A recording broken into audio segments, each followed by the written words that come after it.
నమస్తే. భగవద్గీతలో 2వ అధ్యాయం సాంఖ్యయోగంలో 29వ శ్లోకము.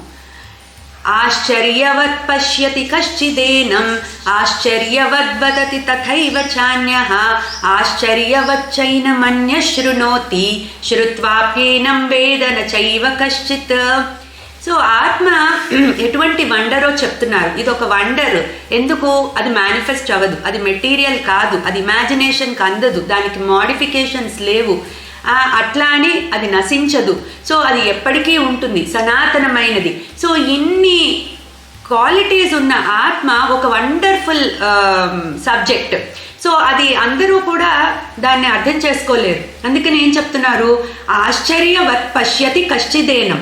ఎవరైతే ఈ ఆత్మని అనుభవంలోకి తెచ్చుకుంటారో, చూడడం అంటూ ఉండదు, అది ఓన్లీ ఎక్స్పీరియన్స్ చేయాలి ఆ సెల్ఫ్ని, ఆత్మని. సో ఎవరైతే అట్లా ఎక్స్పీరియన్స్ చేస్తారో అటువంటి, ఇక్కడ పశ్యతి అంటే చూడడము, సో చూడడం అంటే ఎక్స్పీరియన్స్ చేయడం, అనుభవించడం, అనుభవంలోకి తెచ్చుకోవడం.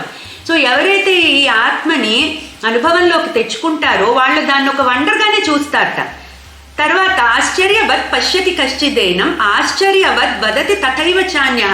అనుభవంలోకి తెచ్చిన వాళ్ళు దాన్ని ఒక వండర్గా ఎక్స్ప్లెయిన్ చేయడానికి ట్రై చేస్తారు, ఎక్స్ప్రెస్ చేయడానికి. సో ఆశ్చర్యవచ్చైన మన్య శృణోతి. ఎవరైతే ఇట్లా అనుభవంలోకి, ఆత్మని అనుభవంలోకి తెచ్చుకున్న వాళ్ళు ఎక్స్ప్లెయిన్ చేస్తున్నారో అది విన్న వాళ్ళు కూడా దాన్ని ఒక వండర్గానే చూస్తారు. ఎందుకంటే వీళ్ళకి అది అనుభవం అవ్వలేదు, వింటున్నారు అంతే దాని గురించి.